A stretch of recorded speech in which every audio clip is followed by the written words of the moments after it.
ലതാ സജി വേൾഡിൻ്റെ മലയാളം ക്ലാസ്സിലേക്ക് എല്ലാവർക്കും സ്വാഗതം. കൂട്ടുകാരെ, കഴിഞ്ഞ വീഡിയോയുടെ ലാസ്റ്റ് കുറച്ച് കട്ടായി പോയിരുന്നു.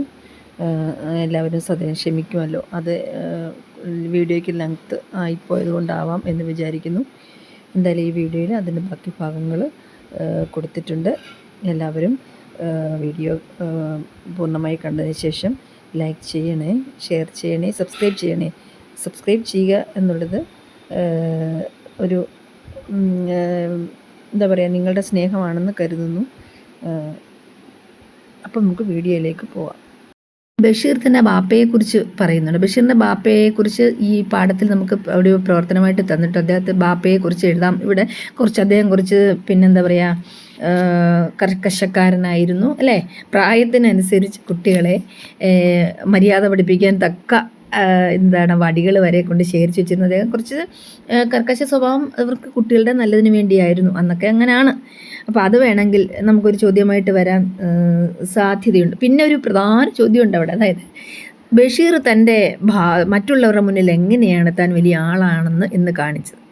ഇത് മൊത്തത്തിൽ വായിക്കുമ്പോൾ എന്തൊക്കെ പോയിന്റുകൾ അതിന് എഴുതാൻ പറ്റുമോ അത് കുട്ടികാർ തന്നെ കണ്ടെത്തി റെഡിയാക്കി വെക്കുക. അത് പരീക്ഷയ്ക്ക് വരാൻ സാധ്യതയുണ്ട്. അതായത് ബഷീർ താൻ വലിയൊരാളാണെന്ന് തൻ്റെ കൂട്ടുകാർ കൊച്ചു കുട്ടികളാണല്ലോ. ആ കുട്ടികളുടെ മുന്നിൽ താൻ എങ്ങനെയുണ്ട് വലിയ ആളായത്, അതിന് അദ്ദേഹം ചെയ്ത വേലകൾ എന്തൊക്കെയാണ് എന്നുള്ളത് ഒരു ചോദ്യമാക്കാം.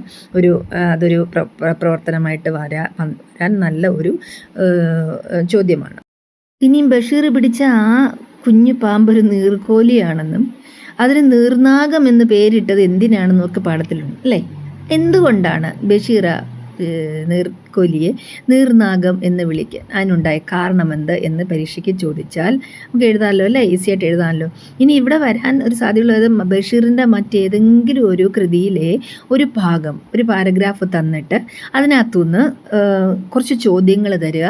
ആ ചോദ്യങ്ങൾ മനസ്സിലാക്കിയിട്ട് ആ പാരഗ്രാഫ് വായിച്ചതിന് ഉത്തരം എഴുതുക. ഇവിടെയാണ് നിങ്ങൾ സ്വന്തമായിട്ട് ചോദ്യവും ഉത്തരവും കണ്ടെത്താനുള്ള ആ ശേഷി പ്രയോജനം ചെയ്യുന്നത്. അപ്പോൾ ആ ഒരു ചെറിയ പാരഗ്രാഫ് ഖണ്ഡിക വായിച്ചിട്ട് ഇവിടെ ഇപ്പോൾ ഡയറക്റ്റ് ചോദ്യം തരുന്നുണ്ട് പരീക്ഷയ്ക്ക്.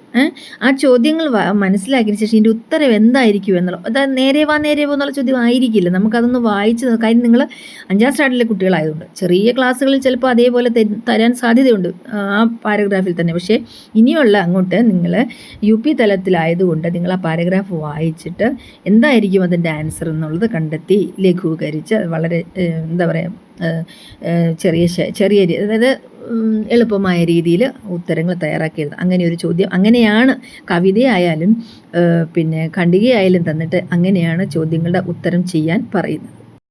ഭാഗത്തും ഒരു കഥ ഉണ്ടാക്കാൻ കഥ പൂർത്തിയാക്കുക എന്നോ അല്ലെങ്കിൽ ഒരു അനുഭവ കഥ, നിങ്ങളുടെ കുസൃതികളുടെ അങ്ങനെ ചെറുപ്പത്തിൽ നിങ്ങൾ കാണിച്ച കുസൃതിയെക്കുറിച്ച് ഒരു ചെറിയ കഥ ഒരു അനുഭവ കഥ എഴുതാൻ ചോദിക്കാൻ ഒരു സാധ്യതയുണ്ട്. പിന്നെ ആദ്യം പറഞ്ഞ പോലെ കഥാപാത്ര പരിചയം എന്നിവിടെ ചോദിക്കുന്നുണ്ട്. അതിലാണ് നമ്മൾ ബഷീറിൻ്റെ പിതാവിനെക്കുറിച്ച് എഴുതാൻ ഒരു പക്ഷേ ചോദിക്കാൻ സാധ്യതയുണ്ട് എന്ന് പറഞ്ഞു.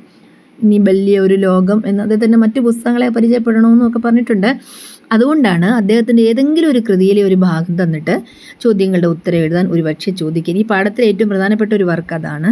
ചോദിക്കാൻ സാധ്യത ഉണ്ട് എന്നാണ് പറയുന്നത്. ചോദിക്കും എന്നല്ല, നമ്മൾ റെഡിയായിരിക്കുക. ഞാൻ ഈ പറഞ്ഞതുപോലെ ഒരു പാഠം വായിച്ചിട്ട് പാഠം എന്തായാലും സ്കൂളിലായാലും നിങ്ങൾക്ക് നന്നായിട്ട് വിശദീകരിച്ച് തരും. അപ്പോൾ ആ വിശദീകരണം നമ്മുടെ മനസ്സിൽ പതിഞ്ഞിട്ടുണ്ട്.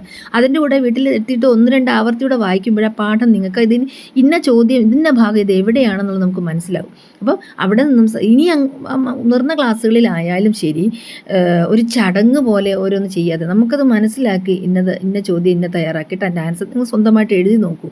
അപ്പോൾ നമുക്ക് നന്നായിട്ട് ആൻസർ ഏത് ക്ലാസ്സിലെത്തിയാലും ഏത് പാഠഭാഗമായാലും നമുക്ക് ഈസിയായിട്ട് കൈകാര്യം ചെയ്യാൻ സാധിക്കും. അതുപോലെ തന്നെ ഒറ്റപ്പദം കണ്ടെത്തുക, പദങ്ങളുടെ പദച്ചേരുകൾ ഇതിൽ വന്നിട്ടില്ല. പദങ്ങളുടെ അർത്ഥം ഒരുപക്ഷെ ചോദിക്കും. പകരം പദം, അതൊരു ചോദ്യമാണ്, 1 മാർക്കിൻ്റെ ചോദ്യമാണ്. പകരം പദം എഴുതുക. അതൊരു സെൻറ്റൻസ് ആയിട്ടായിരിക്കും ഒരു പക്ഷേ തരുന്നത്.